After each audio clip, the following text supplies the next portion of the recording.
What's going on? This is City Wrestling Radio, and this is our winter is coming. Winter is now here. Winter came, went. So have I.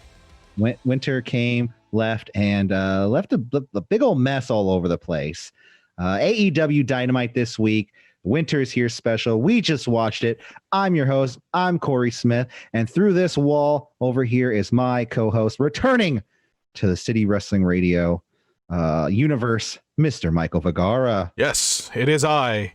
I was trying to do a Tony Schiavone like it's Michael, but it doesn't sting as much. I'll say not. That. But this is a post show. You might realize this ain't a B show because honestly, let's be real here. This was AEW's night.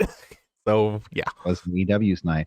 Well, I mean, I think with a lot of special shows, there needs to be some coverage, some City Wrestling Radio coverage. We need to wrestle around the entire city, just talking about winter and how the North has invaded AEW Dynamite. But like I said, I'm Corey Smith. You're Michael Vergara. We're going to get into all of that. But before we do, don't forget to like, share, and subscribe on Twitter at CWR415 and everywhere else at City Wrestling Radio. You can find us on Instagram and Facebook because we post things on Instagram, things that, pictures of stuff and news. Things and maybe Sting. You know what? If Sting, I actually probably should have reposted the Sting is All Elite. Whatever. Nonetheless, follow us at City Wrestling Radio on Instagram and Facebook, at CWR415 on Twitter. So let's just get into it. I think, but before we do talk about AEW Dynamite, this morning the wrestling community has lost probably one of the most prominent figures throughout the entire industry. It's a name that is synonymous with wrestling, especially synonymous with the Cow Palace, a venue you and I are both very familiar with. Oh yeah, and loads and loads of other people as well. It's Mr. Pat Patterson has passed away this morning at the age of 79. To say that we grew up with him, that would be kind of fair. Like he was the Stooge. He was a Stooge alongside Briscoe in the Attitude Era. I remember them quite well. Being a bigger wrestling fan, as I get older, you do a bit of research, and then you realize the countless contributions this man has done for the industry. The inventor of the Royal Rumble, the first Intercontinental Champion, and just an all around. Just you see those tweets from any wrestler who has had a passing interaction with Pat Patterson. It's he was certainly an albatross in that locker room. Yeah, wrestling in Montreal, moving to America, not knowing pretty much any English. Yeah. Just speaking French. He moved to America, began his journey in the professional wrestling world, making his way to San Francisco. Like I said, wrestling at Roy Shire's big time wrestling promotion. And a lot of people, and one thing I want to mention about Pat Patterson is that he was really like an idol for a lot of people who didn't consider themselves straight all the way. You know what I mean? Yeah, like you mean homosexual? Came out as a homosexual. But there's bisexual. He was openly gay. He was openly gay. Yeah. What I'm saying is, like, there's a lot of bisexual people out there, a lot of bisexual men, a lot of gay men who are in the wrestling industry. A lot of people who don't consider themselves either, but still consider themselves of that nature.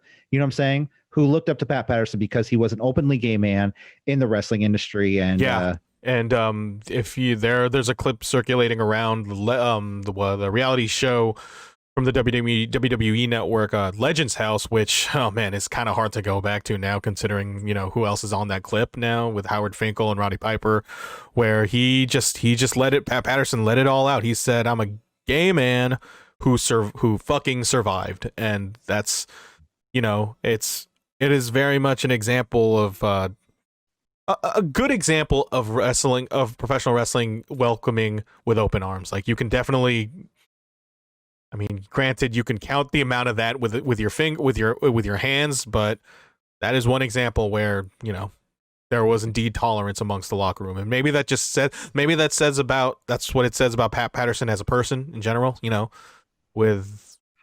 mean, I think a lot of the things people say about Patterson is he is actually one of the like nicest guys backstage. He was one of the like best finish guys too, apparently. He was of the greatest minds in terms of, booking a wrestling show. Like, one of my favorite parts of Bret Hart's documentary Wrestling with Shadows is you see Pat Patterson booking the finish for a Canadian Stampede, and it's like, okay, what you gotta do is make sure that you try to grab Stu, but then Stu he's gonna try to grab you, and then Steve Austin, he doesn't know what the fuck is doing, and then and then wham, he whacks the motherfucker, even though it was Owen, and yeah, that's my Pat Patterson impersonation. Daniel Bryan, they need to make sure that he deserves it. He deserves the WrestleMania. I know he kind of sounds like Bane right now. I mean, I do a better Gerald Briscoe, so.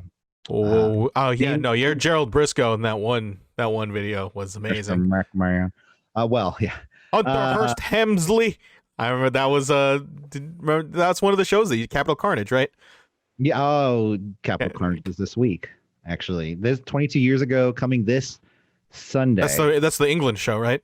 That is the English show where there's nothing happened. No, there's a very, very good part. Like, this is actually kind of a teaser for your episode where Pat Patterson, he addresses the crowd. He talks about Triple H and he calls him Hunter Hearst Hemsley. Yeah, that's something to look forward to. Well, that and Vinnie Jones, of course. Yeah, well, like I said, Pat Patterson, from being one of the staples in the wrestling industry, to just being a nice guy that I met at Cow Palace. Cow Palace, APW Cow Palace Royale. Yeah. San Francisco treat. From one, like I said earlier when I said non-straight, I don't consider myself gay, straight, bisexual, or anything. I just consider myself, not straight. So from one, you don't identify with labels. Yeah, from one not straight man to one other man who was openly gay. Let your flag. I hope he lets his flag fly high as he goes into the sky. That's probably a song. He's a peacock. You gotta let him fly. There you go. Gotta let the peacock fly. Anyways, rest in peace, rest in power, Pat Patterson. Condolences to friends, family, and fans. So, let's get into it. Let's talk AEW Dynamite, shall we? Winter. Yeah, because I feel like that news happened. Rest in peace, Pat Patterson. And I feel like the rest of the news today was just entirely encapsulated in this Dynamite. Because let's just say a newsworthy Dynamite, to say the least. Tony Khan's a liar. What did he lie about? Oh, that Moxley. He's going to Japan. I see it. It's happening. Wait, what? Oh, you think Moxley's going to Japan? Yeah. I think they're fucking, I mean, who knows? But yes, Dynamite, December 2nd, 2020, with an episode titled Winter is Coming. It has passed. I feel like even leading into the show, I was like, wait, Winter is Coming is a good tagline for the show, but I feel like they should have named the show like just Winter. I mean, you got to have the Game of Thrones connection because Game of Thrones was hot shit, and you like, oh, Winter is Coming. That's tongue in cheek. I think of it as a tongue in cheek. Did Tony catch up on his Tony Khan catch up on all his Game of Thrones? No, in his media call, he pretty much said he's never seen an episode of Game of Thrones. His mom, in fact, it's his mom. Like, his mom is a giant Game of Thrones fan, and that's how he got that catchphrase. Like, oh, that's a good one. Okay, I'll do that. Yeah. But yeah, winter is coming, and I mean literally, because it is it's 40 degrees Celsius with a 30 degrees Celsius gust of wind. Dudes were nipping real hard tonight. Just if I was there and I had to dress as little as I could, I was just like, yeah, I noticed that with Kenny Omega match. I'm surprised he didn't bust Moxley's head open with his hard nip. He would need another eye patch. Yeah. Yeah. We start things off with a Dynamite Diamond Battle Royale. It was kind of a clusterfuck, so bear with me here. You got like my main takeaways. Like they kind of hint at a Matt Hardy heel turn. I didn't notice it, but did he intentionally eliminate Isaiah Cassidy? I don't think so. I didn't see exactly what happened. I didn't go back and rewatch it, but I think he accidentally knocked him out. And I think with AEW commentary, they're just told to go with what they see and just do play-by-play. And I think that's what happened. And then I hear like hearsay comments about Isaiah being apparently injured and so Matt had to call an audible and actually eliminating eliminating Cassidy himself. And it kind of shows him playing the heel throughout this entire thing, which I think is a veteran as hell move. If that was an audible, it's like, okay, I did a heel thing, I'm going to be a heel throughout this entire his whole thing on BTE is like he's a money mark, right? Yeah, he's trying to be the new, like, I created this, I created that, and very only thinks of himself, and maybe it's the whole character. He's a big timer, Yeah. Another takeaway they did from here was that they booked Miro very, very strong. He pretty much had the Kane elimination cleanup spot. I thought that was something he sorely needed, and I think I think it's really evocative of what what his AEW career is looking like right now, because as soon as Kip Sabian was out of the picture, Miro was just going through, man, was going through. Another takeaway was that Adam Page, Dark Order, the whole storyline seems to be advancing with Dark Order catching Adam Page. It's like, oh, you guys got me, Well, not even that, but he worked together with John Silver and Alex Reynolds in the middle of the match. They jumped on his back and were celebrating. He's like, all right, and then he just keeps going. Yeah, it's not even just like, oh, cool. He was just literally like, yeah. Despite like that whole entire spot, and just, I get it. They only have enough time for a lot of people, but I felt like Adam Page sort of felt like an afterthought in this show. I mean, again, they got stuff to do. Let's think about it. He was a couple weeks ago. He was in the hunt for the AEW World Heavyweight title, and then he got eliminated. And now he's just below the pecking order, Yeah. Another Jungle Boy. He went pretty far. I honestly thought it was going to be him and MJF going into it, but then him and Sammy Guevara, like Jungle Boy and Sammy Guevara, they battle on the apron, which I thought was a really dazzling 30 seconds. Like, oh shit, give me these two guys. I want these two guys. And then you got MJF eliminating both of them, which further plants the seeds for the whole Sammy Guevara MJF feud, which I think is too early. I mean, I don't think they're going to do like a whole face versus heel thing in regards for Sammy, because I don't think AEW is going to operate that sort of way, especially, they're doing Jericho and MJF feud. That's a feud. So I think that's kind of what it is. But despite that, after all that, Orange Cassidy, apparently, completely, and it's in the way this was booked, like Orange Cassidy, he was thrown off. It's one of those classic thrown off where he wasn't officially eliminated, but under the bottom rope. And then he wins by eliminating Wardlow, leaving just him and MJF for the Dynamite Diamond next week. Like I said, this was a spirited opening. It wasn't that much of a clusterfuck as I thought it would be. You're right. It was very spirited open show. One thing you forgot to mention was Sean Spears, eliminated by Scorpio. Oh yes, how could I forget about Sean Spears? Furthering his feud with Scorpio Sky. Yep. Like you mentioned, Matt Hardy. Matt Hardy did knock out Long John Silver with the military press. The spot you were talking about with Hangman Page, just to clarify, so it's not that the Dark Order just caught Hangman Page when he was almost eliminated. They caught him and threw him back in for the buckshot lariat. So he fully is just like taking any advantage he can right now. And so it's a battle royale. You can take what you can get. And like I said, if you watch BTE this week, he's feeling a little lonely. He saw the Dark Order all being lovey-dovey and hugging each other, and he wants to be part of a family. So fuck Hangman. But Inner Circle, the three people who were in this match, MJF, Sammy Guevara, and Wardlow, they were kind of sticking to the corner the entire match. Started focusing on Miro. That's when they eliminate Miro. It's Final Four. Well, the seemingly Final Four, Jungle Boy. MJF, like I said, 3 people eliminated him. Yeah. And they got him out. OC. Orange Cassidy. But and then just go straight to the next match. For the first time ever, Chris Jericho versus Frankie Kazarian. One of those matches you never asked for, but intrigued that it existed in the first place. It's like the first few minutes of this match was kind of weird, though. It's a Chris Jericho match, dude. What are we gonna do? I mean, call Nella. You got Frankie Kazarian, 22 years of in-ring experience. You got Chris Jericho, in the ring for 30, and he feels all 30 of that. Really, my main takeaway of this is You got Frankie Kazarian being as athletic as he is, but he has not had the career that Chris Jericho has had. But yet, look at him. Look at all the stuff Frankie Kazarian. I am like still floored by like the level of athleticism Frankie Kazarian still has to offer. You know, because he's not that young. I mean, that's kind of his shtick. He's a grizzled veteran, but yet like he can fucking go. Yeah. I didn't know. JR mentioning that Kazarian had a win over Okada in New Japan. I must have missed that.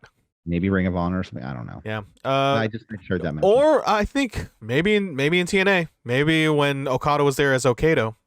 You know, maybe that's why. Well, they shouldn't brag about that then. I don't know. I mean, hey, listen, if I had a win over Kazuchika Okada, I'd sing the highest praises about that. But yeah, you got Jericho. He almost died doing a Spanish fly. But the finish of the match, there was fuckery involved with MJF and the towel referencing the Cody finish at last year's Full Gear. And MJF then gives Sammy the towel. Like, okay. So and then like it was just a bunch of fuckery involved. And then like despite all that, Judas Effect 2 Kaz, and then you got MJF like throwing the towel to Sammy, and then you see Jericho seeing Sammy holding the towel, and then a fucking shoving match, an argument happens, and then you got Chris Jericho on the microphone saying, "You guys have an ultimatum," and then he announces next week to see if they can work together as a team, or Inner Circle breaks up forever. So okay, hold on. Yeah, no, I mean, yeah, that did happen, but this match was like, once I said the beginning of this match was weird, the entire match was back and forth and back and forth. Even Kazarian laying in the walls of Jericho to Jericho. It was a cool spot. Him getting to the ropes. In the end, yeah, Jericho rips him apart with a bunch of shits. So I'm tired of this shit. You get your shit together. I was like, well, there's the 2 for the night. And like you said, ultimatum next week, and either they all decide to work together or the entire Inner Circle crumbles. Gotta fill in those blanks, huh, Corey? Well, I got these notes. I got it. You could just close that window, man. This is 3 pages for a reason. I thought we were supposed to condense these. Anyways, let's move on. Yeah. You got a Marvez Young Bucks interview. They face Hybrid 2 next week, and immediately references to and then you see Nick Jackson. Yeah, it was Nick Jackson. Like the first thing he says is, "Do you remember the first time remember the time that we kicked you in the face?" Yeah. And then like it just kind of weirds out Alex Marvez for a second, and then all of a sudden Bowens and Caster, the Acclaimed, come out and they do a rap. They rap about the homoeroticism involving the Young Bucks' book cover, which let me tell you, man, homoeroticism. Yeah, they were rapping about. Yes, okay. Yeah, that's. I mean, cool. You look at that book cover, and that was immediately the first thing I thought of. Like, these guys are comparing sizes. What the fuck? It looks like they're comparing sizes. Yeah. And then you got Angelico and Evans sneak attack them as we end the segment, and that sets up the match next week. Young Bucks, Hybrid 2. Hybrid 2 wins, they get the title match. And one of the guys that they claim in the background yelling, "World Star! World Star!" I was like, all right, let's calm down. It's not 2012 here. I mean, listen, it's in 2020, there's barely any World Star hip hop fights going on anymore because, people are true. People are on lockdown. I know some people, or there should be more fights going on because the type of people who would be out in bars are the type of people who would probably get themselves into that situation. Yes. AKA dumb fucks. I mean, hey, listen, anything can happen, right? Anything can happen. 3 weeks later. Next match, legit, Leyla Hirsch versus Dr. Britt Baker, DMD. You got Leyla being the shoot fighter, catch wrestler she is, goes for the armbar and works the arm in general. You got Baker fish hooking Hirsch's mouth to build heat as we head to picture-in-picture. Hirsch does a bicycle kick to an arm breaker. They trade holds, twisting neck breaker to the lockjaw. Baker wins with the submission victory. And then almost immediately, you got Thunder Rosa just beating down, which I think that was a really nice touch. You had Thunder Rosa wait for the finish. Yeah. Wait for the finish and then beat on Britt Baker because, if this was WWE, you would have Thunder Rosa just cost Leyla Hirsch the match because of disqualification and it would be very contrived. But no, I thought this was a really great, like, yeah, he needed to have Britt Baker over Leyla Hirsch, but I thought this was a really great showing for Leyla Hirsch, dude. She looked really good. Yeah, like she is. I feel like she is like their Chad Gable. You know, she was the good. very short, scrappy, like catch as catch can wrestler that we want Chad Gable to be if he was ever to be in AEW. But it's in the women's division with Leyla Hirsch, and I think that's great. But I think she has a ton more experience in the amateur wrestling background because she does seem a little green with a lot of potential. Like she kept going for a couple moves. Like she kept, was it the running knee?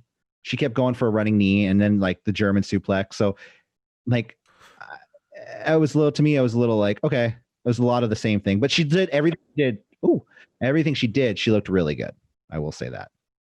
Fair enough. I mean, yeah, I mean, hey, if she's this good now, imagine what she's going to be good. Like, imagine how good she'll be like 6 months down the road. Absolutely. Okay, up next, you got Darby Allin and Cody Rhodes versus Ricky Starks and Will Hobbs. It was right away. They were just like, no. Match over. Let's go. No. TNT, their champion, Darby Allin. He gets a good 15 seconds of an entrance. He just fucking gets his title. He just presents. He just skates down the ring, and then he just does his fucking thing, and then the lights go out. Fucking, like, I swear to God, like in like 2 or 3 minutes of this fucking entrance, and I'm like, dude, you're fucking champion. Like, you can't give out the pomp and circumstance for Darby Allin, but yet you fucking bring out the choir lady for Cody Rhodes. I mean, I guess. No. I like Cody, but he has a little bit of a showboat. But that's the thing. I've been thinking about this, like the whole, like, everybody thinks Cody Rhodes is a heel. Everybody thinks Cody Rhodes is a heel, like he's turning heel. The thing is, up on that. No. I feel like the shtick that he's kind of going for is that he legitimately thinks this is cool, while everybody else thinks this is just tacky as shit. And I feel like those are the best types of heels, where they think what they're doing is actually in the right, you know? But then what's the thing about Cody is, like, legit shoot, I think he thinks it's cool. You know what I mean? With that entrance. It's kind of cool. The whole gospel thing at the beginning, it doesn't need to be there for every show. I mean, hey, winter is coming, right? You gotta do it for that. This is a big show, Corey. Anyway, it's this match. It's mostly Allin getting tossed like a salad for a very long time until hot tag cool guy Cody comes out. Allin tags Cody as he does the cutter to Starks, dives to Hobbs, coffin drop to Starks for the pin, and win. It was this to me was a house show match, but really, who gives a fuck about this match in general, because the post match beatdown happens, and what. You got Hobbs and you got Starks just beating on Darby Allin and Cody Rhodes, and then they beat on Arn Anderson, and then you got Dustin Rhodes trying to even things out, but then you got Brian Cage to even things out, and then just as soon as Will Hobbs was about to hit, I think, Dustin with the FTW belt, the lights go out, and then you see. I fucking knew it. I immediately knew it too. But I immediately knew it too, because just the very nature of the whole entire thing. And it's a very wintry forest with a bunch of snow. It's just keeping it up with the whole winter is coming aesthetic. You see a raven, and just then, like the raven mostly. And then you see wasn't raven. And then you see a logo where it just says Sting. You don't hear anybody. Nobody's saying a single word. But then as soon as Sting comes out, Tony Schiavone loses all of his shit. For the first time since 2001, Sting returns on TNT with Tony Schiavone at the call in the year in our Lord and Savior 2020. And and then at this point, FTW, Team Taz, they're just gone. They just bail the fuck out. And then they're like, Sting's coming, we should get out of here. Yeah, and then you see Sting, and he helps Cody up, he helps Arn up, which they've had a long history together, of course. You see Arn's face, he's just like, what is going on here? Yeah. And then you see Sting cornering on Darby Allin. He stares at one side of Darby Allin's face. It's the unpainted side. And then he stares at the painted side. And I feel like I feel like Sting just goes up to Darby Allin. He just says, "Missed a spot." Yeah, I like but it. Yes, Sting in AEW, and then immediately on Twitter, fucking, it just straight up says Sting has signed a multi-year contract with AEW, which is kind of mystique breaking because I don't want to see this character like writing something on a piece of paper. Like he signed the piece of paper on the contract, which I got the AEW press release right here. Yeah, they sent that immediately. Widely regarded as one of the greatest professional wrestlers ever, Sting's jaw-dropping appearance sent electricity through the crowd. My jaw dropped. I can confirm this. AEW has also confirmed tonight that it's officially signed Sting to a full-time multi-year agreement. Just a comment from Tony Khan. He goes, the surprise introduction of Sting was a great way to celebrate our biggest episode of Dynamite yet. He's just his ego. He's just going on to talk more about Sting being back on TNT. So tune into TNT next week. Next week, Sting speaks. So nothing. I wonder what he's going to do. He'll probably speak. He'll probably say, "Woo!" Is Ric Flair going to be there? No, Sting that's probably the next. Like, I mean, they locked. Actually, they locked right. the Ric fuck Flair up. No, they locked the fuck up Ric Flair contract wise. So I mean, like, I feel like that would be the next biggest thing. Yeah, I mean, the biggest ever signing would be John Cena, but let's be real here, or The Rock. Maybe The Rock. It's The Rock. No, you're Ric Flair. I'm starting to figure some things out. Whatever, forget about Flair. He's whatever. But then Sting, like, what is he just going to like? If they were to do something with Sting, I'd feel like the best. Yeah, he's a very valuable name, and you would want Sting to be on TNT that's really great news grabbing attention. But then, what can you see Sting contribute to AEW in 2020 rather than just looking at Darby Allin's face? Title match, AEW. Come on, be serious here. What can there really be for Sting besides like a kind of a mid card guy? Like, yeah, he's gonna wrestle, but not to the level. I don't think so. I think he's 61. I honestly think I really hope. No. He's not gonna wrestle. Oh, he'll hit dudes with a baseball bat like various times, and he'll just be that guy who just does everything so effortlessly, and everybody's just in awe of him. But he's not gonna wrestle. He's gonna beat up dudes, but he's just not. He'll be like Arn Anderson in that kind of thing. There's a reason why he didn't get that surgery done.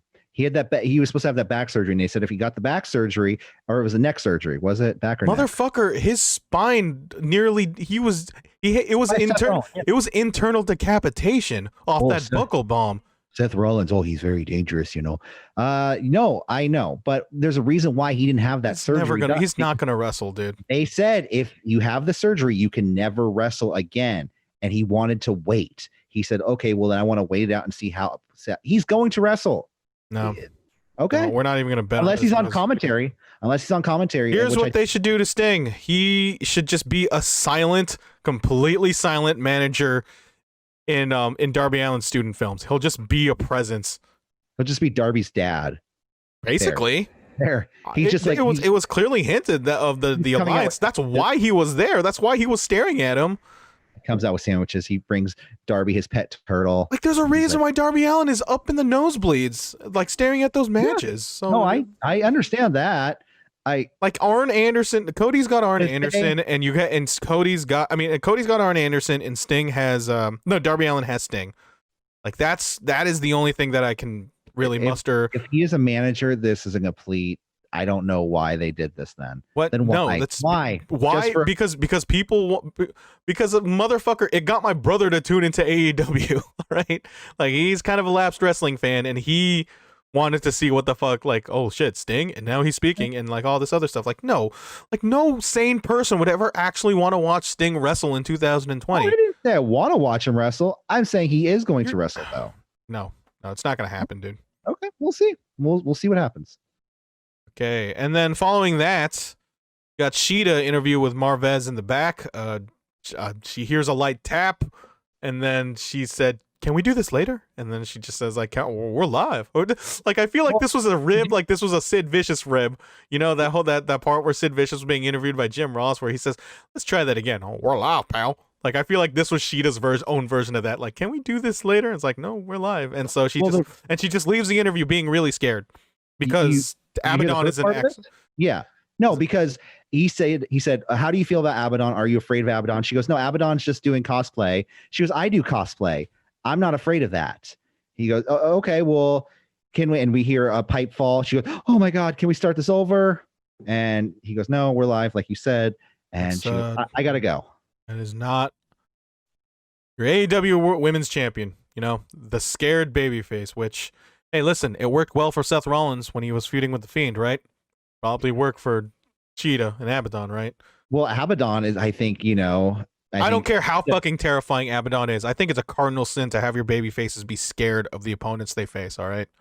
Yeah, unless there was something else, like she, like, tortured her to some sense. Like, listen, AEW is going to feel high and mighty. It's, oh, we're going to try the exact same thing WWE probably kind of did with Seth Rollins. Like, no, there's a reason why it didn't work. And what you're doing, you're being led... 1-year-old men. You're being led into the same trap of this booking. There's a reason why it didn't work. So, fucking... Oh, God. I'm counting the days until Britt Baker takes the title off of Shida. Because I think Britt Baker and Thunder Rosa, I think that is the title program that division needs more than whatever the hell Shida's doing, which is unfortunate. And I say this as a Shida fan. It's not working out for me right now. Yeah. I think that title's due to be dropped. But and then after that, we see Don Callis joining the commentary booth again, which signals the main event. Corey, Kenny Omega versus Jon Moxley for the All Elite Wrestling World Championship. Yeah, and Justin Roberts in a tuxedo, looking nice, looking dapper. Yeah, we got a big fight feel, probably the biggest feel for a match since the Dynamite debut. Well, because beforehand we had the Moxley Boiler Room promo. Yeah, I didn't really take notes on that. Giving his nod to Pat Patterson. He says, there's nothing left to do. Then go out there and make them all go banana. And he gave a little wink to the camera and walked away. Thanks, John. So, yeah. He had loose face. The entire match. What's loose face?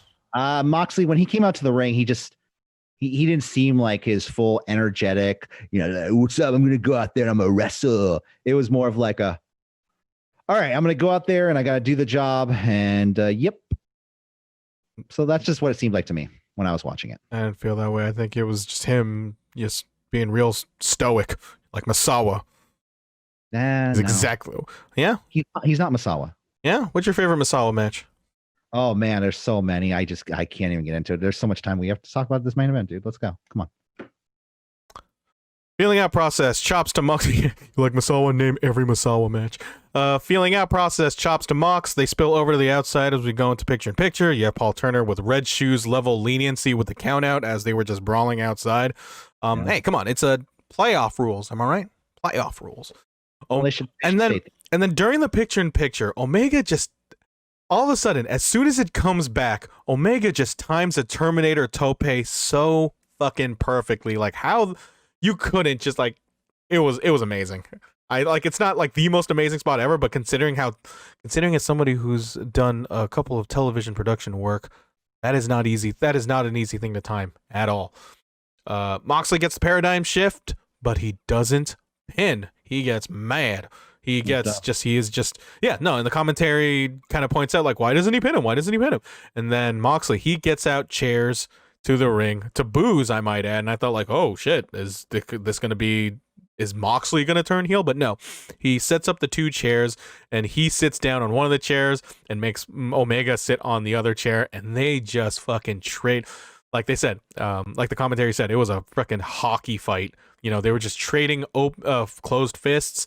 And then it ends with Moxley it ends with Omega giving one of the best fucking V triggers I can remember in recent memory, where Moxley just sit on the chair and he's just he is just flown out of his chair when he eats that knee. And one interesting part, I really want to watch this match again alongside Renee Paquette's Twitch watch long stream. I'm wondering how that turned out. You got, as I said before, V trigger to Mox off the chair, another paradigm, and then it all comes down to another paradigm shift, slow to cover, but Omega kicks out of it. This is this the first time somebody kicked? No, it can't be the first time somebody kicked out of the paradigm shift. It had to be like Lance Archer or Brody Lee, or fucking or Brian Cage. Yeah. Anyway. But yeah, no, it's Moxley hitting a ton of Germans in this match too. Yeah. Like, you sound like you weren't a fan of that. I love German suplexes. No, it's cool. It's just he was hitting him left and right. I was just thinking like there was a lot of German suplexes literally throughout the entire night. That's wrestling for you, man. If it works, it works. Knees to the corner, Tiger Driver 98, all to Mox, a kick out, and then Omega, he just straight up does the Rainmaker pose, but no zoom out, which would have been on the nose at this point. But you had but then you had Excalibur point out a reference to Okada, his old rival in New Japan, and then he whips out the Ripcord V trigger, he whips out the Kreutz Wrath in his DDT days, and then Seth Rollins move. It was an ode to Seth Rollins, I think, because remember he had the Ripcord knee for a long time. I'm just kidding. Come on. This is why we don't do these weekly anymore. Kenny's great. It just pretty much just became Kenny's greatest hits. Like it was, but then after all that, Moxley kicks out of it, and then they spill to the outside. Kenny's driven to the heater, and then ref pauses for time, and then Don Callis comes out of his commentary booth to aid Kenny, and then Mox puts Kenny to the ring. Callis slips a mic to Kenny. Kenny hits Mox with the microphone, and then just straight up just V triggers him. Like 4 times. But yeah, like 4 times. 1 Winged Angel, 2 Moxley, 1, 2, and 3. Kenny Omega is your new AEW World Champion. And to no celebration, him and Kenny and Don Callis fucking book it to the Range Rover. You see, and then on the way out, you see Tony Khan trying to act like he was just like this. He was like, when he was trying to be mad, but then you can clearly see like he was probably like really nervous, like, he's like, oh my god, Kenny Omega's the champion, oh my god. No, so yeah, you got to see Tony Khan being like trying to be mad, and then you see the AEW locker room just straight up like just chewing Kenny Omega out, like, what are you doing, boo? Like they are not celebrating, they are just like, Kenny, what have you done? This is not the AEW way. And then as they book it to the Range Rover, we then have Alex Marvez conveniently outside, like the absolute perfect spot out of all the exits in the entire Daily's place. He just happened to be in that one section. He pretty much just asks Don, what's going on? And then Don responds, you want to know what's going on? Find out on Tuesday on Access TV, because Don Callis is the executive vice president of Impact Wrestling. Yeah. And then Alex Marvez just responds, but Dynamite is on Wednesday nights. And they just fucking drive away really, really fucking fast. Yeah. And as we get Mox's confused look on his face, to add more fuel to the fucking fire, you see Eddie Kingston go to the commentary table. I'm facing Lance Archer next week. And he just drops the mic. And it's what was that? Whatever. Okay. I mean, whatever. Yeah, I have no idea. But to be honest, I kind of liked it because it added more fucking confusion to the whole entire thing. Yeah. But yeah, we get a Mox's confused look on his face as we end the show, and I was fucking. It's a great match. I'll say this. Did it give me the 5-star Kenny Omega New Japan Classic that everyone was kind of just hyping it up to be? Not exactly. The match was an easy 4.5, easily. But did it want me to check out what's going to happen in the next Dynamite and possibly the next week's Impact Wrestling? Like, fuck yeah, it did. It fucking it got totally you to did. Want to watch Impact. Damn. Well, the thing is, in general, it gets you really thinking. Like, well, so what if they did like deliver on an actual match with completely clean, no fuckery involved? Yeah, Kenny Omega's champion. What's kind of there? What's going to be happening next week? Oh, I guess Kenny Omega is just going to, be champion next week. But then, like, when you have wrestling, like, television is as important as ever to wrestling, and they want to incentivize people to just really factor in what the fuck is happening the next week and the next week and the next week. And for them to really go like opening the forbidden door, and they are opening the forbidden door to another wrestling promotion. It's just that wrestling promotion just happens to be Impact Wrestling. I know everybody is saying like, oh, I thought Kento would be the one to attack him backstage, and we still haven't found out who attacked Moxley. Yeah, it could have been an Impact person. You know, it's probably the Good Brothers. The North. It could have been the North. I mean, it's probably, if I were to guess, if it was the Good Brother, it's probably the Good Brothers, and then got me thinking even more like, what exactly is AEW's end game in regards to all this? And part of me really thinks that they're trying to revive the whole territory system, and they're trying to make Kenny Omega their Ric Flair. Oh, dude, 100%. Because Kenny Omega, he is the AAA Mega Campeon.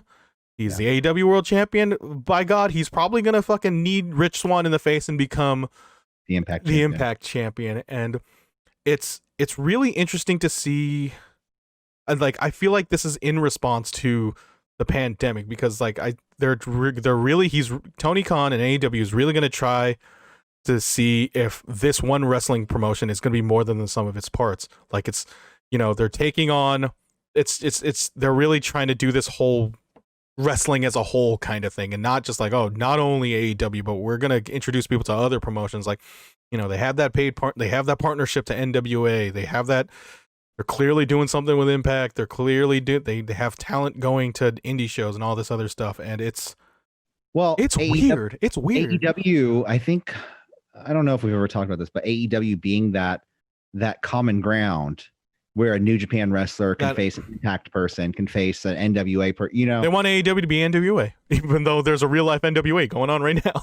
Yeah, they want NWA people too, So to me, and the whole New Japan, I don't think they can work out a working relationship right now, just because it's probably gonna be a lot easier. Because of the fact that they're across the world too. COVID. Yeah, COVID. That too, and restrictions and quarantines. But with Impact, I mean, hell, a lot of people go back and forth between America and time. Listen, what happened? What there than Japan? Just remember what happened on Impact last week. You got fucking Swoggle impersonating AJ Styles. But then with that shit, like, and you got that whole Johnny Bravo, who shot Johnny Bravo thing. Maybe Kenny Omega was the one that shot Johnny Bravo. But there's still a lot. I hear good things about Impact Wrestling.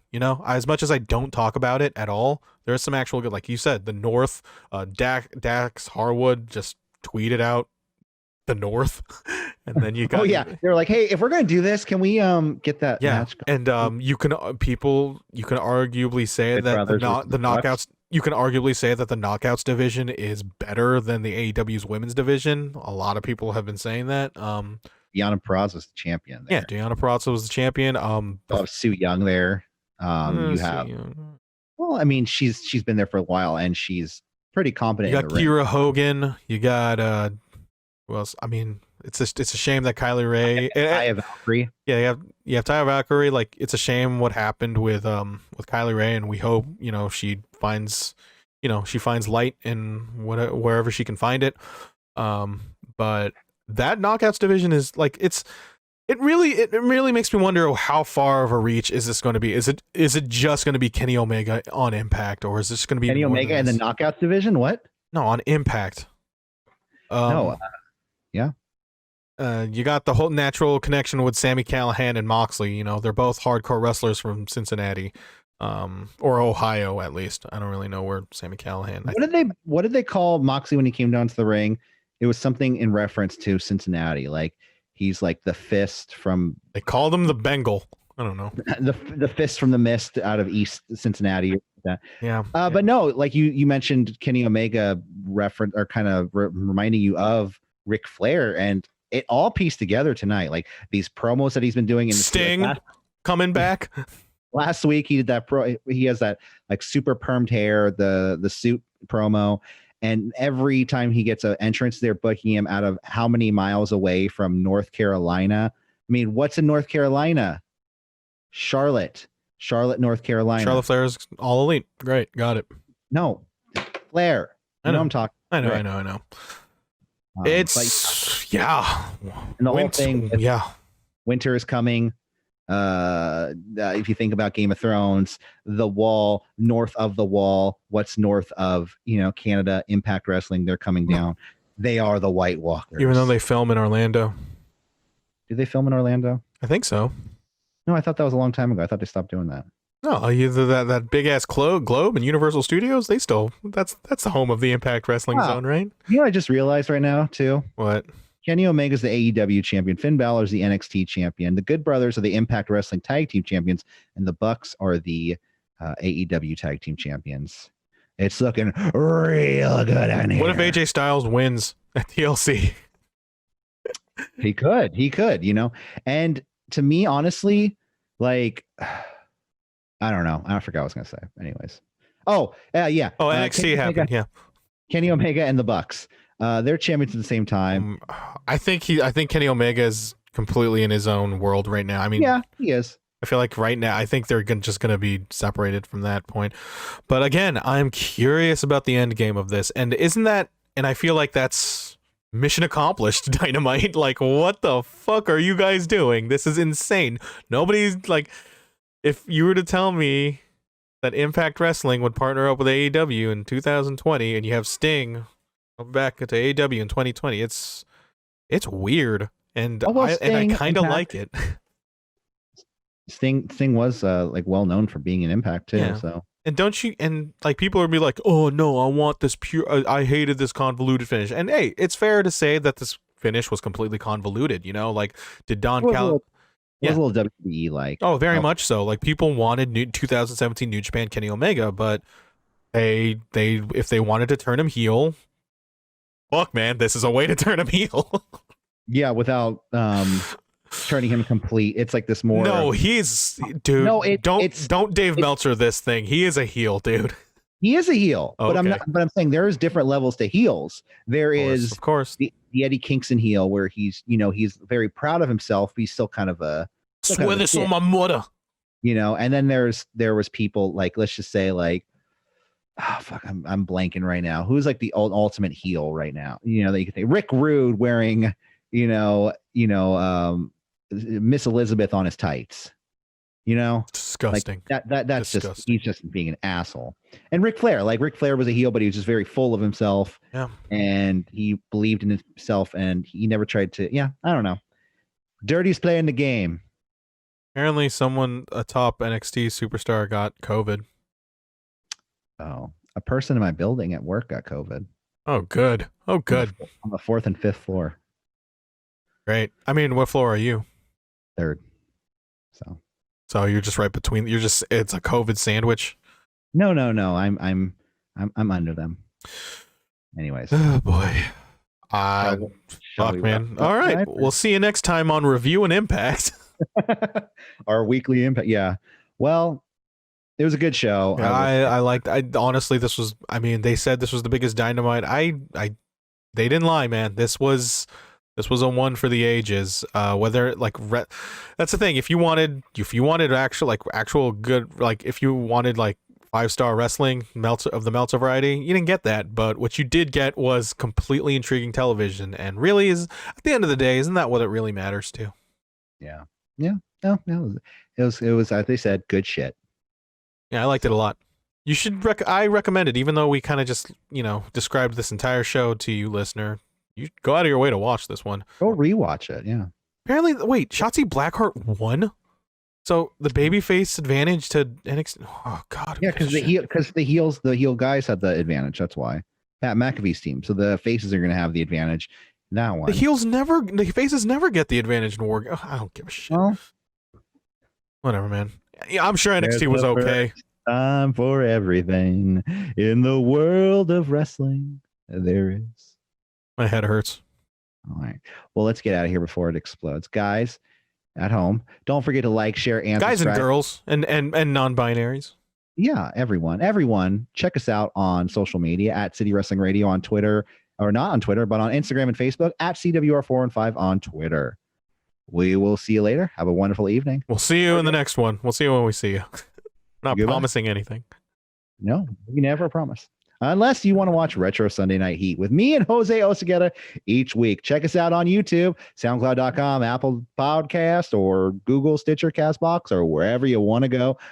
We're fucking there. And don't miss that Capital Carnage review. It's going to be emotional. You know, we were actually not planning on doing a Capital. We were going to skip over that one, but you should watch Capital Carnage. All right. Well, I'm willing this into existence now. All right. I'm not going to be on this show, but you guys are going to watch Capital Carnage. Maybe you could do a solo review. Fuck you. We'll see you guys later. Have a great day. Bye. Bye.